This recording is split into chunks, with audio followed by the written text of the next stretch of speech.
स्वागत है। मैं हूं आपके साथ दीप्ति। आइए रुक करते हैं आज की खास खबरों के साथ। हरदा निवासी विक्रम और पप्पी को इंतजार था कि उनकी कोई संतान हो जिससे जीवन सुखद हो जाए। अवसर भी आया, गोद खुशियों से भर गई, लेकिन जब पता चला कि नवजात बेटी के दोनों पैर उल्टे हैं तो जैसे माँ बाप के कलेजे पर पत्थर सा गिर गया। ऐसा नहीं कि इस बीमारी का इलाज ना हो, इलाज है और वह भी राजधानी में है, लेकिन इस श्रमिक परिवार के लिए यह किसी त्रासदी से भरा नहीं है। उसे नवजात का प्लास्टर बदलवाने के लिए हर सप्ताह 250 किलोमीटर दूर इलाज के लिए भोपाल लेकर आना होगा। परिवार ने गुहार लगाई है कि सरकार बेटी के मुफ्त इलाज की व्यवस्था करा दे।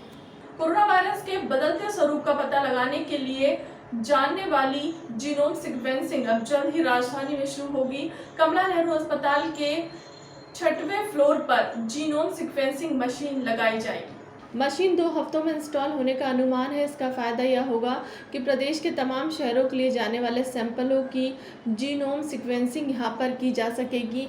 5 से 7 दिन में इसकी रिपोर्ट भी आ जाएगी। यह जानकारी चिकित्सा शिक्षा मंत्री विश्वास सारंग ने गुरुवार को दी। मंत्री सारंग ने बताया कि दिल्ली के national centre for disease control के सहयोग से जीनोम सीक्वेंसिंग मशीन यहां लगाई जा रही है। इसके लिए स्टाफ भी वहीं से दिया जाएगा। यही स्टाफ प्राप्त होने वाले सैंपल की जीनोम सीक्वेंसिंग करेगा। भोपाल में एक वैक्सीनेशन सेंटर पर गुरुवार को युवक ने हंगामा कर दिया। युवक ने वैक्सीन लगवाने वाली टीम पर लाठी डंडों से हमला भी किया। इसमें 2 नर्सें बाल बाल बची। युवक ने पटवारी व मेडिकल टीम से अभद्रता भी की है। सूचना पर सूखी सेवनिया थाना पुलिस मौके पर पहुंची। इसके बाद युवक को थाने लाई। मामला ग्राम ओमकारा सेवनिया गांव की नर्मदा कॉलोनी का है।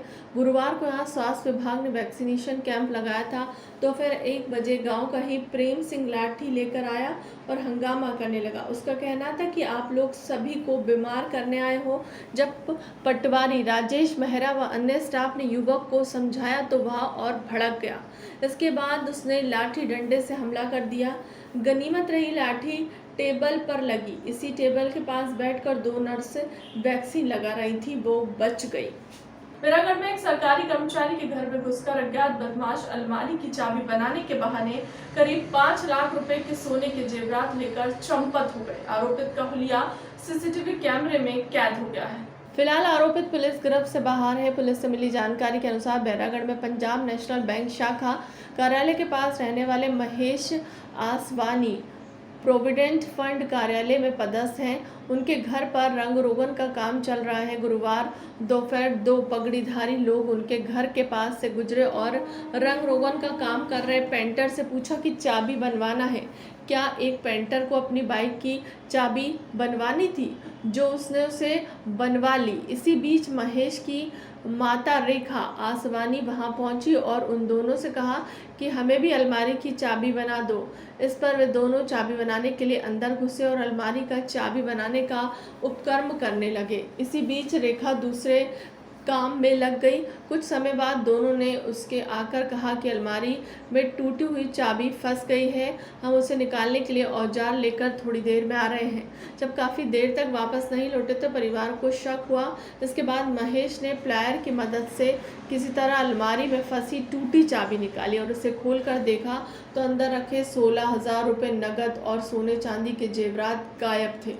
छोला मंदिर थाना इलाके में रहने वाले एक दंपति के बीच छत से पानी टपकने को लेकर बुधवार रात विवाद हो गया। इसके बाद पत्नी ने फांसी लगा ली। पुलिस मामले की जांच कर रही है। छोला मंदिर थाना पुलिस के मुताबिक पूनम पत्नी दीपक बागड़ 26 वर्ष राधा कृष्णपुरम में परिवार के साथ रहती है। उसके 6 और 4 वर्ष के 2 बच्चे हैं। दीपक निजी काम करता है। पूनम ने बुधवार रात करीब 11:30 बजे घर के ऊपर वाले कमरे में फांसी लगा ली। प्रारंभिक जांच में पुलिस को पता चला कि मकान की छत से बारिश का पानी टपकता था। पूनम पति से कई दिनों से छत की मरम्मत कराने के लिए कह रही थी। बुधवार को भी बारिश के दौरान पानी टपकने को लेकर रात के समय पूनम की दीपक से कहासुनी हो गई। इसके बाद दीपक खाना खाकर सोने चला गया। रात करीब 11:30 बजे दीपक की मां ने देखा कि बहू कमरे में नहीं दिख रही। तलाश करते हुए जब वहां ऊपर के कमरे में पहुंची तो पूनम ने फांसी पर लटकर हुए देखा। निशानपुरा थाना पुलिस ने एक महिला की शिकायत पर मोहल्ले में रहने वाले युवक के खिलाफ दुष्कर्म का केस दर्ज किया है। वह बीते 7 माह से महिला को डरा धमकाकर उसके साथ ज्यादती कर रहा था। पुलिस ने प्रकरण दर्ज कर आरोपित की तलाश शुरू कर दी है। पुलिस के मुताबिक 32 वर्षीय महिला अपने पति और 4 बच्चों के साथ इलाके में रहती है। उसके घर में पति के दोस्त के साथ दिलीप नाम का युवक भी कभी कभार आता था। महिला ने शिकायत में बताया कि 7 माह पहले एक दिन वह घर में अकेली थी, तभी दिलीप ने घर में घुसकर उसके साथ दुष्कर्म कर लिया था। उसके बाद वह डरा धमकाकर उसके साथ ज्यादती करने लगा। बुधवार सुबह करीब 4 बजे दिलीप महिला के घर में घुसा तो महिला ने शोर मचा दिया। इस पर दिलीप वहां से भाग गया। इसके बाद महिला ने पति के साथ थाने पहुंचकर दिलीप के खिलाफ शिकायत दर्ज करा दी है। फिलहाल के अब तक की खबरों में इतना ही। देश दुनिया की तमाम बड़ी खबरों के लिए बने रहे हमारे चैनल के साथ। नमस्कार।